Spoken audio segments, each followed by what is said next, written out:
নমস্কাৰ বন্ধু বান্ধৱীসকল অসমৰ মুখ্যমন্ত্ৰীগৰাকীয়ে কেইটামান ডাঙৰ ঘোষণা কৰিছে যিকিটা ঘোষণা আপোনালোকে খুব প্ৰয়োজনীয় আপোনালোকৰ বাবে যিসকলে লাখপতি বাইদেউ আৰু মুখ্যমন্ত্ৰী যি মহিলা উদ্যমিতা আঁচনিৰ কাৰণে এপ্লাই কৰিছিল আৰু তেওঁলোকে খুব সোনকালে পইচাটো পাব বুলি যিসকলে ভাবি আছে তেওঁলোকৰ কাৰণে কেইটামান গুৰুত্বপূৰ্ণ ঘোষণা যিহতে অসমৰ মুখ্যমন্ত্ৰীগৰাকীয়ে কৰিছে আজি এই ভিডিঅ'ত আমি সম্পূৰ্ণ আপোনালোকক এই ভিডিঅ'টো দেখাম যিটো ভিডিঅ'ত আপোনালোকে সম্পূৰ্ণ ভিডিঅ'টো চালে জানিব পাৰিব আপুনি পইচা কেতিয়া পাব কেনেকৈ পাব আৰু কিমান টকা আপোনাৰ একাউণ্টত সোমাব আৰু কেতিয়া সোমাব এই সকলোখিনি জানিব পাৰিব ভিডিঅ'টো ভাল লাগিলে লাইক কৰিব আমাৰ চেনেলটো সাবস্ক্ৰাইব কৰি থব আগলৈ এই ধৰণৰ ভিডিঅ'বোৰ পাই থাকিবলৈ আৰু আপোনালোকে এই ভিডিঅ'টো আপোনাৰ গোটৰ মেম্বাৰসকলক শ্বেয়াৰ কৰি দিব যিসকলে লাখপতি বাইদেউ এপ্লাই কৰিছে উপৰেঞ্চি যিসকলে মুখ্যমন্ত্ৰী মহিলা উদ্যমিতা আঁচনিত এপ্লাই কৰাৰ উপৰিও লাখপতি বাইদেউৰ কাৰণেও এপ্লাই কৰিছে যেতিয়া হিন্দুস্তান পেপাৰ কৰ্পোৰেশ্যন বন্ধ হৈ গৈছিল তেতিয়া মানুহে আমাক সমালোচনা কৰিছিল আমি উত্তৰ দিয়া নাছিলো কাৰণ উত্তৰ দিলে লাভ নাই আমি কাম কৰিব লাগিব আজি হিন্দুস্তান পেপাৰ কৰ্পোৰেশ্যনৰ কৰ্মচাৰীকো আমি টকা পইচা দিলো আৰু তাতেই আমি 30,000 কোটি টকাৰ সেমি কণ্ডাক্টৰ ইণ্ডাষ্ট্ৰি আৰম্ভ কৰিলো এতিয়া কলেজৰ ল'ৰাক আমি ট্ৰেইনিং দিম 40,000 চাকৰি ওলাব কেনেকে সেমি কণ্ডাক্টৰ ইণ্ডাষ্ট্ৰিত কাম কৰিব লাগে আগতে কোনে অসমৰ কথা চিন্তা কৰিছে কেতিয়াবা টিংখঙত আলুৰ খেতি হ'ব আৰু পেপসি কোম্পানীয়ে সেই আলু কিনিব আমি কল্পনাও কৰা নাছিলো এতিয়া মই যদি কওঁ সেমি কণ্ডাক্টৰ মানে কি আমি বহুতেই নাজানো ময়ো ভালকৈ নাজানো সেমি কণ্ডাক্টৰ মানে কি এই মোবাইল চলিলেও সেমি কণ্ডাক্টৰ ভিতৰত লাগে গাড়ী চলেও সেমি কণ্ডাক্টৰ লাগে তেনেকুৱা ইণ্ডাষ্ট্ৰি আজি অসমত আহিলে কলেজে ইউনিভাৰ্চিটিয়ে ল'ৰা ট্ৰেইনিং হ'ব ল'ৰা ছোৱালীয়ে চাকৰি পাব আপোনালোকৰ বিধান আমাক সকলোকে আনন্দিত কৰি ৰাখিব এতিয়া কোনো মাতৃৰ বুকু খুদা নহয় ইয়াত পুলিচ মিলিটাৰীৰো শাসন নচলে এতিয়া অসমত জনতাৰ শাসন চলে আৰু জনতাই অসমৰ প্ৰগতিৰ সপোন দেখে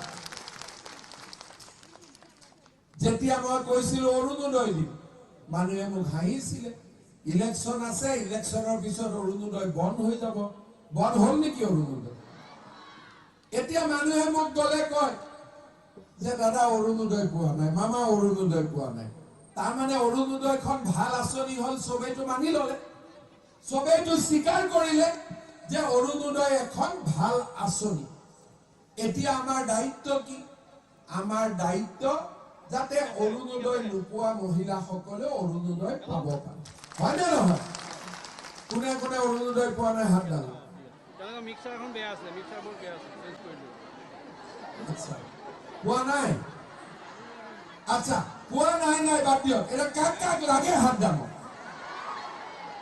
বিমল পুৰা হাত বিলাক এতিয়া গন্তি কৰা সবকে দিব লাগিব অৰুণোদয় ঠিক আছে ভাল কৰি ভিডিঅ' কৰিব লাগিব কিন্তু টিংখঙত এটা ভাল কোনো পুৰুষে অৰুণোদয়ৰ কাৰণে হাত দাঙা নাই তাৰমানে টিংখঙৰ সব হাজবেণ্ডক গিৰিয়েকসকলক পুৰস্কাৰ দিব লাগিব যে কোনেও মহিলাৰ অৰুণোদয় নলয় হয় নে নহয় কোনে কোনে অৰুণোদয় পাই আছে হাত দাঙক পাই থাকা নোপোৱাবিলাক না পাই থাকা আচ্ছা পোৱাও বহুত কথাটো ঠিকে কৈছো নে গিৰিয়েকবিলাকে নলয় ন অৰুণোদয়টো নে লয় নলয় ঠিক আছে লয় নেকি নলয় টিংখঙৰ গিৰিয়েকবিলাকক সকলোকে মই ধন্যবাদ জনাইছো দেই বৰ ভাল সকলোকে এতিয়া এটা কথা আপোনালোকে মোক কওক যে ৰেচন কাৰ্ড কাৰ কাৰ আছে মিক্সাৰ বহুত বেয়া আছিল এতিয়া ঠিক আছে তো এতিয়া নামাম হাত এতিয়া ঠিক আছে তো এতিয়া সেই সকলে হাত দাঙিব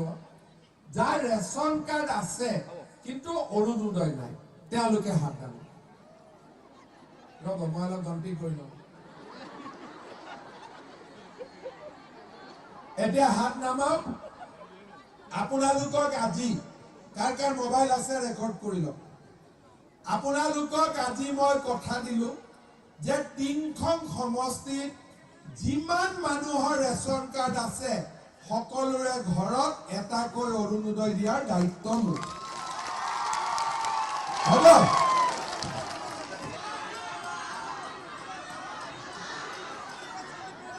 আৰু এই কথাটো আপোনালোকে লিখি ল'ব যে আজি মুখ্যমন্ত্ৰীয়ে কৈ গ'ল টিংখঙত যাৰ যাৰ ঘৰত ৰেচন কাৰ্ড আছে সকলোৱে এটাকৈ অৰুণোদয় পাব 100%। মই অলপ আগতে ধেমালি কৰি আহিছিলো, মোদী কি গ্যাৰেণ্টি মামা কি ৱাৰেণ্টি। শ্ৰদ্ধা ৰাইজ, আজি যেতিয়া মই কলো যে অসমৰ আই মাতৃসকলক লাখপতি বনাম, আমাৰ লুৰিণজ্যোতি গগৈ, ভূপেন বৰা এওঁলোকে সুধিলে হিমন্ত বিশ্ব শৰ্মাৰ দেউতাক মাকৰ টকা আছে নেকি যে লাখপতি বনাব? আৰে বাবা, লাখপতি বনাবৰ কাৰণে মোৰ দেউতা মাৰ টকা নালাগে নহয়।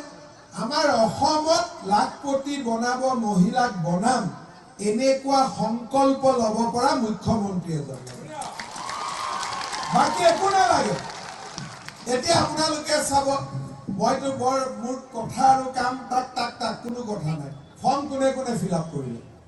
লাখপতি বাইদেউ ফৰ্ম কোনে কোনে ফিল আপ কৰিলে? হে ভগৱান, চবেই কৰি দিলে। যিসকলে ফৰ্ম ফিল আপ কৰিলে তেওঁলোকে অহা 2-3 মাহৰ ভিতৰত বেংকৰ একাউণ্টত পুতুং কৰি 10,000 টকা পাই যাব।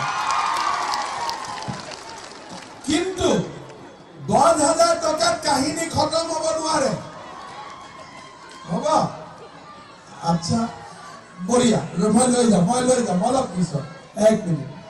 এতিয়া 10,000 টকাত আমি ঠাণ্ডা নহওঁ, কাৰণ টিংখঙৰ আই মাতৃ বাইদেউসকল আগবঢ়া।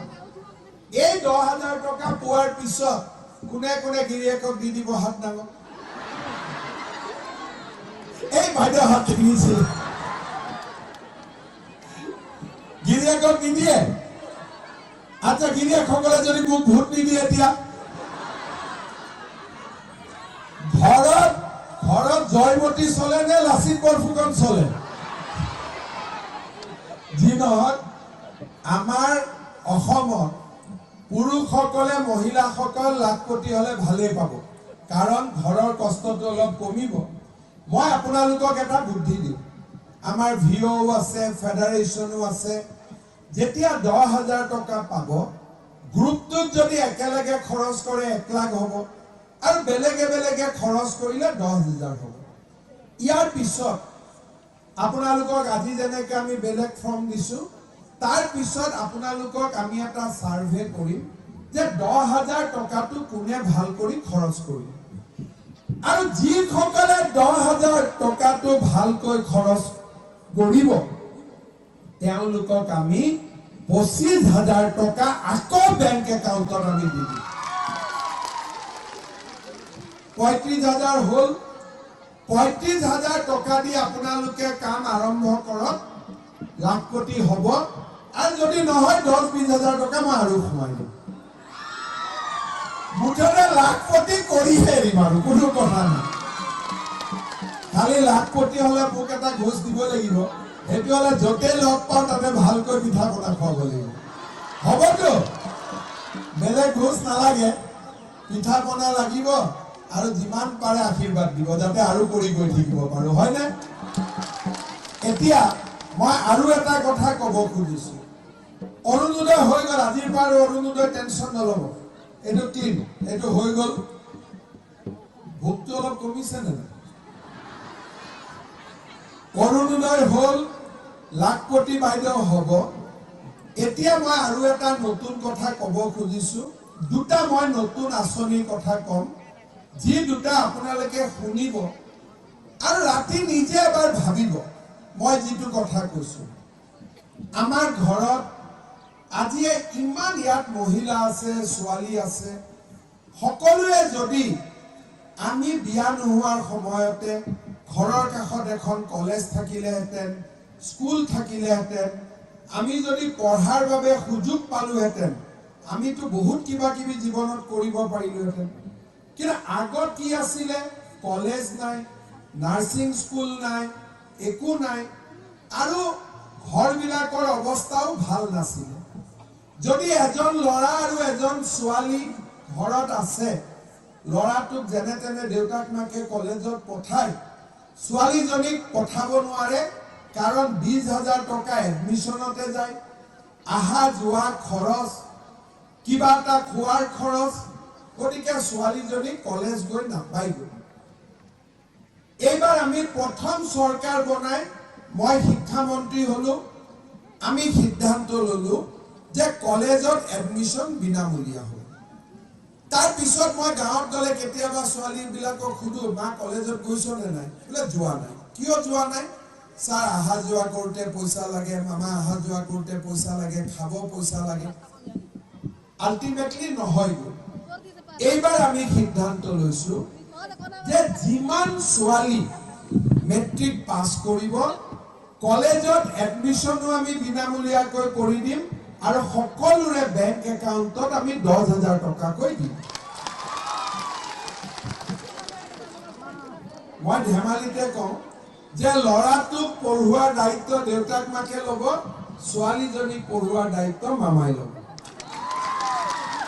আৰু যদি ছোৱালীজনীয়ে ডিগ্ৰীত এডমিশ্যন লয়, তাইক আমি 12,500 টকা দিম, আৰু যদি কলেজত এডমিশ্যন লয়, তাইক আমি ইউনিভাৰ্চিটিত এডমিশ্যন লয়, আমি 25,000 টকা দিম।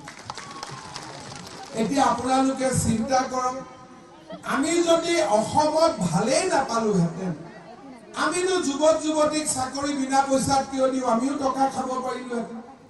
কাৰ বেংক একাউণ্টত টকা যায় নাযায় আমাৰ কি যায়? অৰুণোদয় পাওক নাপাওক আমাৰ কি যায়? আমিও জয়া অসম বুলি কৈ ভোট খুজি থাকিলোহেঁতেন। আমিতো এইবিলাক কৰা নাই।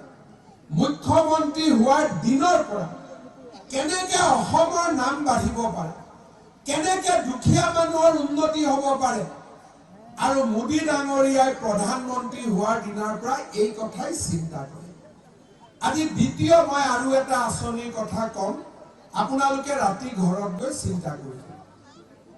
আমাৰ প্ৰত্যেক পৰিয়ালত এজন মুৰব্বী ব্যক্তি থাকে ঘৰত। যিজন ব্যক্তিয়ে উপাৰ্জন কৰে, 2 টকা ঘৰত আনে, সেই টকাটো দি আমাৰ পৰিয়ালটো চলে। মোৰ দেউতাও হ'ব পাৰে, মোৰ ডাঙৰ ল'ৰাও হ'ব পাৰে। এই দেউতা বা ডাঙৰ ল'ৰাজনৰ যদি কিবা কাৰণত এক্সিডেণ্ট হৈ মৃত্যু হ'ল, কিবা কাৰণত যদি বেমাৰ আজাৰ হৈ মৃত্যু হ'ল, পৰিয়ালটোলৈ কি আহে? অন্ধকাৰ নামি আহে, হয় নে নহয়?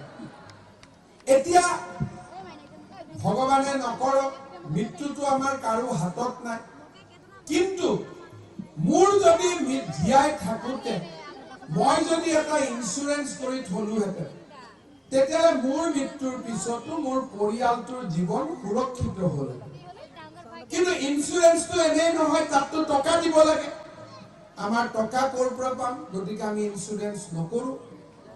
এইবাৰ আমি চৰকাৰে সিদ্ধান্ত লৈছো যে প্ৰত্যেকটো পৰিয়ালৰ মুৰব্বী মানুহজনক চৰকাৰী খৰচত আমি ইঞ্চুৰেঞ্চ কৰাই দিম, যাতে পৰিয়ালটোত কিবা দুৰ্ঘটনা ঘটিলে সেই পৰিয়ালটোৱে ইঞ্চুৰেঞ্চ কোম্পানীৰ পৰা কিবা এটা টকা পাব পাৰে। আজি আপোনালোকে চিন্তা কৰক, আমি কলৈকে গৈ চিন্তা কৰিছো। মানুহৰ ইঞ্চুৰেঞ্চ, ৰেচন কাৰ্ড থাকিলে অৰুণোদয়, চাহ বাগিচাৰ বাবে চৰকাৰী চাকৰিত সংৰক্ষণ, মৰাণ মটকৰ বাবে চৰকাৰী চাকৰিত সংৰক্ষণ, আহোম চুতীয়া সকলোৰে বাবে মেডিকেলত চিট ৰিজাৰ্ভেশ্যন, আজি চৰাইদেউ মৈদামৰ পৰা লাচিত বৰফুকন, অৰুণোদয়ৰ পৰা ইঞ্চুৰেঞ্চ, লাখপতি বাইদেউৰ পৰা নিযুত মইনালৈকে, আজি ইমানবিলাক কাম আমাৰ চৰকাৰখনে কৰিছে।